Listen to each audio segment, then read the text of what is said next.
Oi, gente, que alegria estar aqui fazendo essa conversa com vocês. Muito bom mesmo. Esse vídeo é fechado, então nem vou me apresentar, porque se você recebeu o link, você já me conhece, a gente já tem uma caminhada. Olha, essas conversas são bem objetivas, são lembretes importantes e como são conversas que não vendem, não vendem porque a gente fala, senão a verdade, que a verdade também é uma coisa bem relativa, né? Mas a gente diz uma percepção que é contra-intuitiva, uma percepção que vem da experiência, algo que ninguém vai tirar de você, a sua experiência, né? Então eu vim aqui para compartilhar um pouco da minha experiência nesses caminhos em direção à carreira de diplomata. Esse primeiro vídeo eu vou falar um pouco sobre resultado. O que é resultado? Porque, afinal de contas, quando a gente se propõe a estudar para a carreira de diplomata, a gente tem uma certa expectativa, né? Na média, a expectativa das pessoas, e eu estou falando aqui de quem atende candidatos há muitos anos, na média, uma média bem complicada, né? Mas, assim, via de regra, as pessoas dizem: não, o meu ano não é o próximo, mas é o outro. É o seu caso também? Assim, olha, eu vou passar, mas não no próximo, eu vou passar no outro. É sempre o seguinte: geralmente, essa expectativa ela vem das pessoas que estão no estágio inicial do caminho. As pessoas estão estudando basicamente para a primeira fase. Então elas têm a impressão de que o primeiro ano vai ser um experimento para que ela entenda o funcionamento do jogo, mas aí no segundo ano, em tese, não teria para ninguém. Olha, é legítima a expectativa. Eu fui pior do que isso. Eu fui daqueles candidatos que achava que ia passar logo de primeira. No primeiro ano que eu fiz o CACD, eu tava ali, ó, certo que meu nome sairia na lista. É, não é assim. Quando você passa de candidato iniciante para candidato intermediário, por exemplo, você já começa a ver que o buraco é mais embaixo. Mas aí, muito provavelmente, você já enfiou o pé na jaca. Você já contratou cursos que não deveria, você já assistiu aulas que não precisava e o seu dinheiro já foi pro ralo. Ou seja, você chega no nível intermediário, que não é nem o avançado e nem o iniciante, por definição, e chega sem a rede de apoio financeira ou econômica, se você preferir, que vai impactar inclusive na rede de apoio emocional. Porque afinal de contas, quando você precisa decidir se você vai investir num curso, você está abrindo mão de pagar um boleto, né? Você não está abrindo mão de comprar um outro curso. É um boleto e um boleto às vezes é essencial. Eu tenho candidatos aqui que precisam escolher entre a água e a luz. Né? A gente está numa escola periférica. E eu entendo bem desses rolês porque eu nem sempre fui servidor público, né? Então, você está falando com uma pessoa que entende de dívida, sabe? Ó, o que a gente precisa fazer para não cair nessa armadilha do candidato iniciante? A gente precisa compreender o que é resultado. Resultado, ele é sempre relacional. Ele é uma medida que vai nos dar para a gente algo que eu comparo com o que eu esperava. Então, eu vou ter um resultado positivo ou negativo dependendo da expectativa que eu tinha. Como eu disse, nos meus primeiros anos eu tinha expectativa de que eu seria aprovado, inclusive no primeiro ano. Ou seja, eu não fui aprovado, então o meu resultado foi negativo. Talvez se eu tivesse a expectativa que eu teria feito apenas 10 pontos, no primeiro ano eu fiz 29, não, fiz 31, coisa assim. Eu poderia dizer que o meu resultado foi positivo, porque eu fui aprovado, né? Para você ser aprovado na primeira fase, você precisa fazer 29 alguma coisa, que são os 40%, né? Então eu fui aprovado. Agora, você foi convocado para a segunda fase? Não foi, né? Porque para você ser convocado para a segunda fase, você precisa de fato está acima da nota de corte. Hoje em dia, 50 pontos, um pouquinho a mais, um pouquinho a menos. Gira em torno dos 50 pontos. Então você precisa estudar para a primeira fase, não para fazer 73, pelo amor de Deus, tá? 73 ninguém faz. E nem precisa. Você vai gastar energia que você podia estar gastando para estudar para a segunda fase, para a terceira fase, que é onde a onça bebe água, né? Na primeira fase a onça não bebe água ainda. A onça só passa para a segunda fase, tá bom? Entenda isso. O mercado vai dizer que não. O mercado vai dizer para vocês fazerem os cursinhos da primeira fase, cobrir o edital, porque os mercados estão no seu papel de ofertantes de cursos e eles querem vender. Eles não estão preocupados com a sua aprovação. Eles são empresas e, como empresas, estão preocupados com a redução de custos e com o aumento das receitas. Esse é o lucro e esse é o jogo e está tudo certo. O que você precisa entender é que você não é uma empresa e você não é um saco sem fundo de dinheiro. Ou é? Então, não sendo um saco sem fundo de dinheiro, você precisa economizar na largada para gastar, ou seja, para investir na chegada. Economizar, isso é receita de papel de pão, papel de padaria. Papel de padaria que fala? Papel de pão, né? Receita ali, se anotar no caderninho. Você vai economizar na largada e investir na chegada, tá bom? Se puder fazer poupança, ótimo. Se puder fazer uma segunda renda, melhor ainda, tá bom? Porque você vai precisar desse dinheiro quando você chegar nas últimas fases do concurso.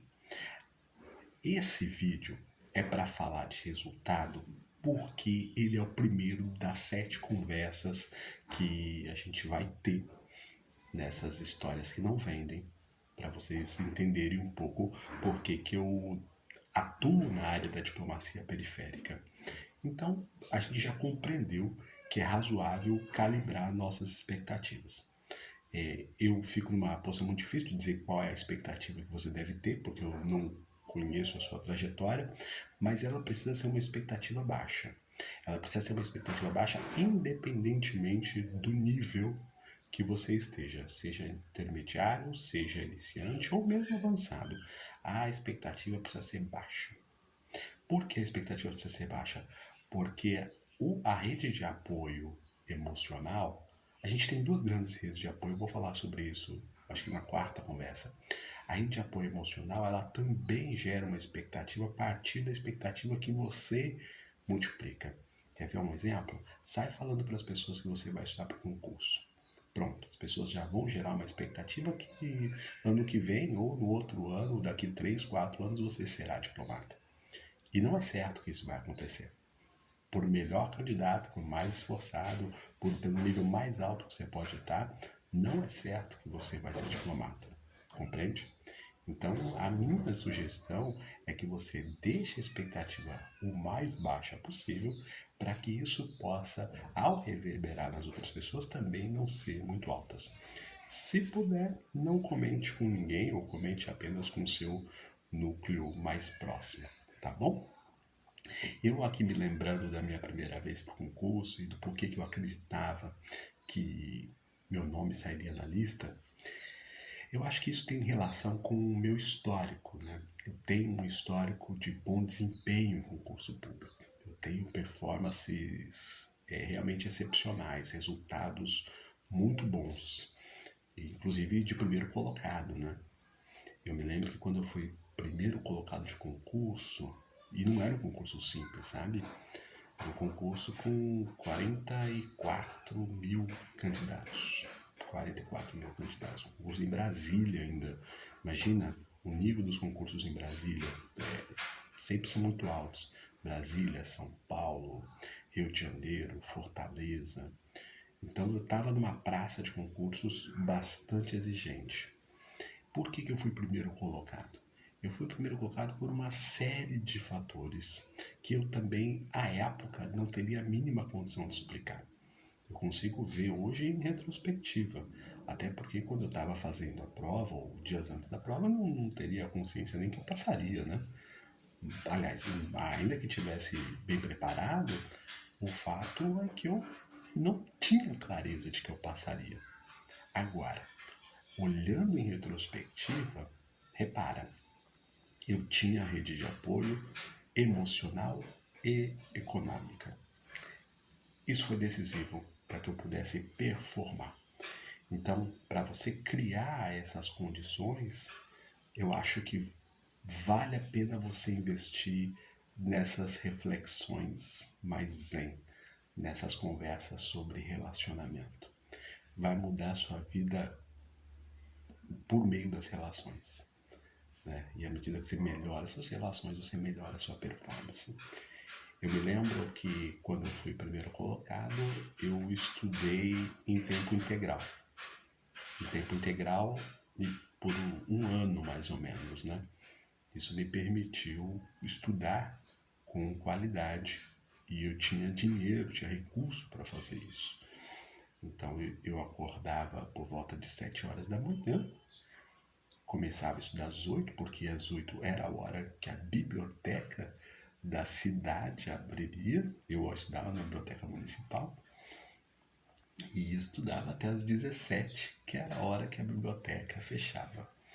Por um período eu estudei nessa biblioteca, por um período de meses mesmo, e depois eu me transferi para uma faculdade particular que tinha na cidade também, perto de casa, porque a faculdade particular tinha um horário diferente, né? Ela me permitiria estudar um pouco além das 5 horas. Então, como tinha horário da noite ali, eu conseguia estudar um pouco mais do que necessariamente eu estudava até 5 horas. Isso me ajudou muito também.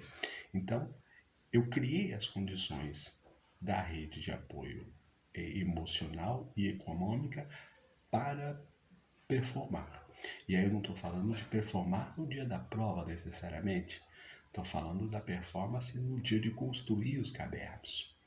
E aqui um detalhe importante, eu não fiz nenhum cursinho, zero curso online, zero curso presencial, para não dizer que eu não fiz nada.